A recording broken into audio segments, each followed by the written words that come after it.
Le choix de Rohanna, épisode 43. Cet épisode 43 est vraiment intense.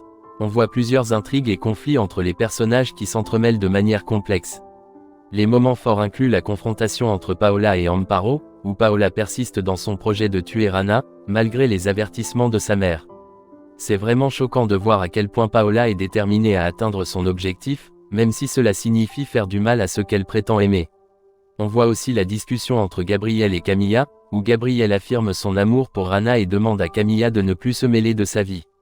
C'est intéressant de voir comment Gabriel semble avoir trouvé son équilibre avec Rana, mais Camilla, elle, semble toujours avoir des sentiments pour lui. La dispute entre Rogelio et Gabriel à la fête est également très tendue. Rogelio tente de s'en prendre physiquement à Gabriel, ce qui montre à quel point il est prêt à tout pour détruire son ennemi. Et puis, il y a la scène de jalousie de Felipe envers Carlos et Henrietta, qui finit par une explosion de colère et son départ précipité de la fête. C'est vraiment drôle de voir à quel point Felipe peut être possessif et jaloux, mais en même temps, on comprend qu'il se sent menacé par la proximité entre Carlos et Henrietta. Suivez l'épisode par vous-même afin de vous faire votre propre idée.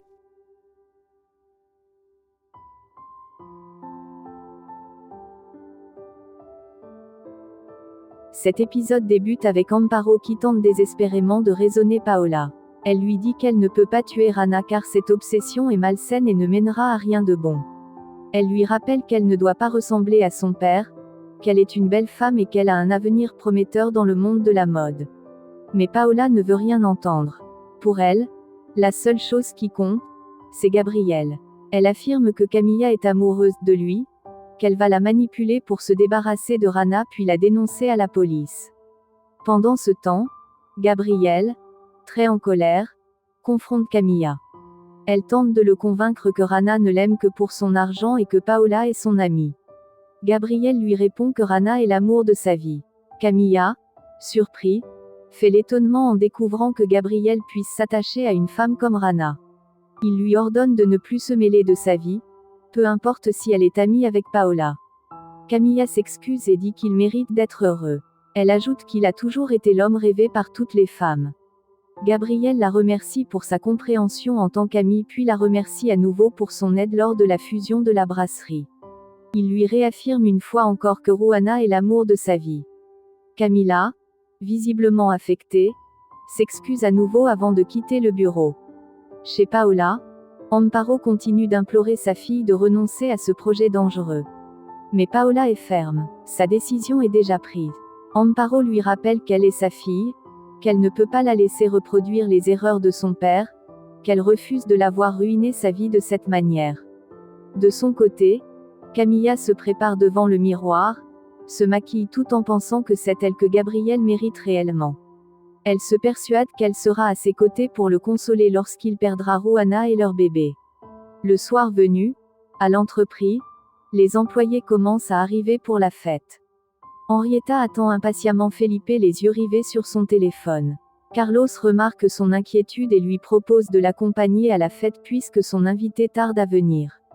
Pendant ce temps, Kemis parvient à convaincre Felipe d'aller honorer l'invitation d'Henrietta.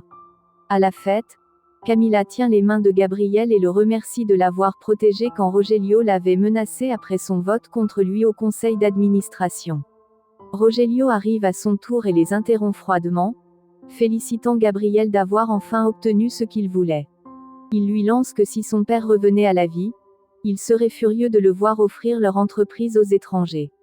Mais Gabriel réplique que si son père revenait, il verrait plutôt que l'homme en qui il avait placé sa confiance est un traître. Camilla et Carlos préfèrent les laisser seuls. Rogelio interdit alors à Gabriel de s'approcher de Camilla qu'il considère toujours comme sa femme. Il l'accuse d'être misérable et de refuser de donner la moitié de ses actions à Paola. Gabriel explique qu'il a hérité de ses actions et qu'elles ne font pas partie du partage des biens matrimoniaux. Rogelio, furieux, tente de s'en prendre à lui physiquement, mais Carlos et Claudio arrivent à temps. Claudio prend la parole et dit que la seule chose qui intéresse sa fille, c'est d'avoir la garde du fils de Rana et Gabriel. Rogelio affirme qu'il fera tout pour défendre les droits de sa fille et les terres de sa famille où sont aujourd'hui implantées les brasseries. Gabriel lui rappelle que son père avait vendu cette terre et lui demande si c'est lui le traître dont parlait le détective Castillo. Camila interrompt la dispute en annonçant l'arrivée des Espagnols. Chez Joséphine, Margarita parle sans cesse de son père qu'elle décrit comme un homme bon. Elle évoque aussi Pachico qui lui apporte du soutien et lui a même offert un cadeau. Felipe sort de sa chambre bien habillé, prêt à assister à l'événement de la brasserie. Joséphine est furieuse, rongée par la jalousie car elle réalise que son fils grandit et s'intéresse à une autre femme. À l'extérieur, Felipe croise Yadira qui respire son parfum avec émotion.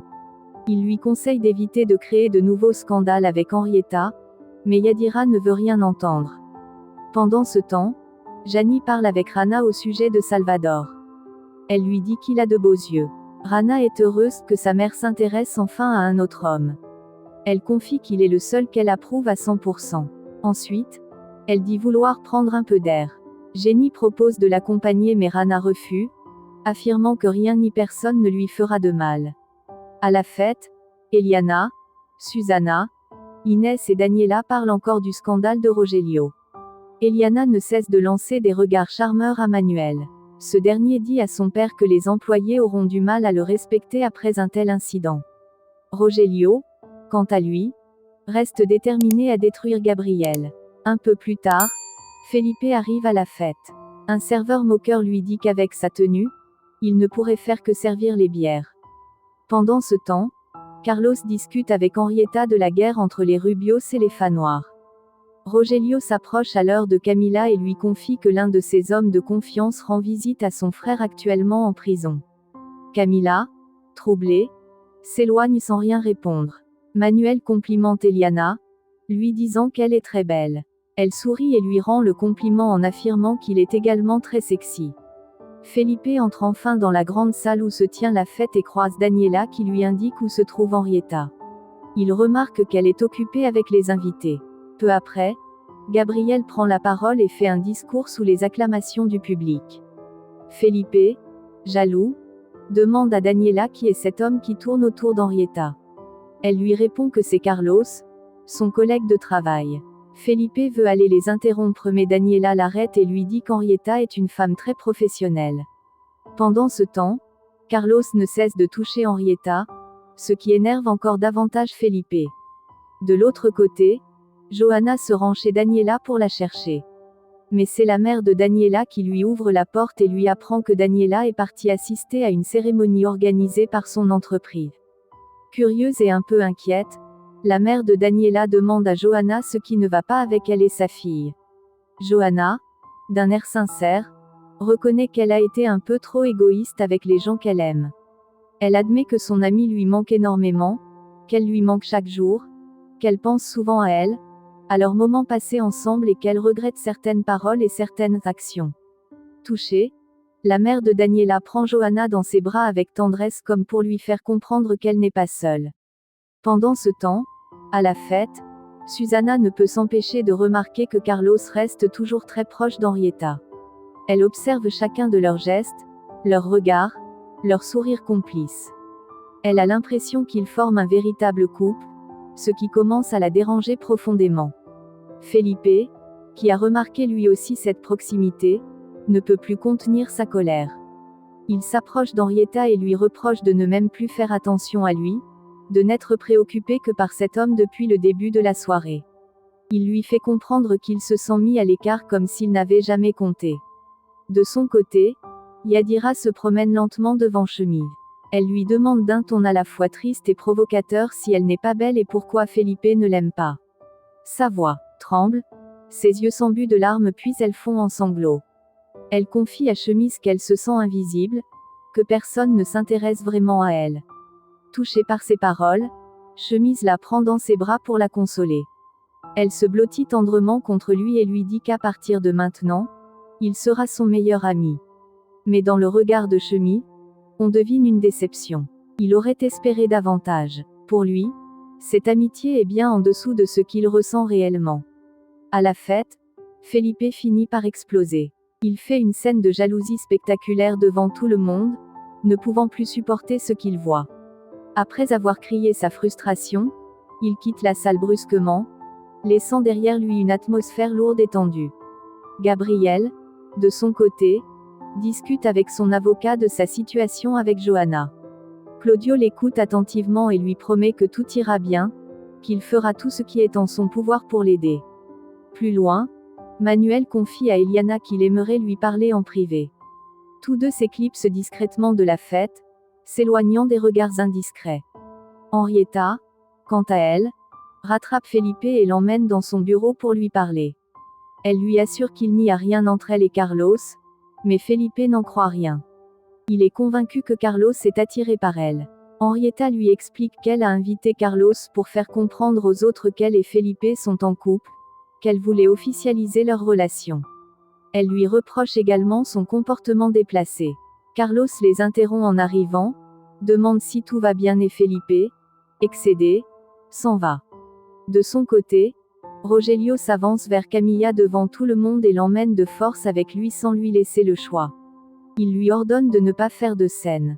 En parallèle, Manuel et Eliana se laissent emporter par leurs sentiments dans un moment intime dans le bureau. Pendant ce temps, Daniela trouve la fête ennuyeuse, voire ratée. Mais Susana n'est pas du même avis.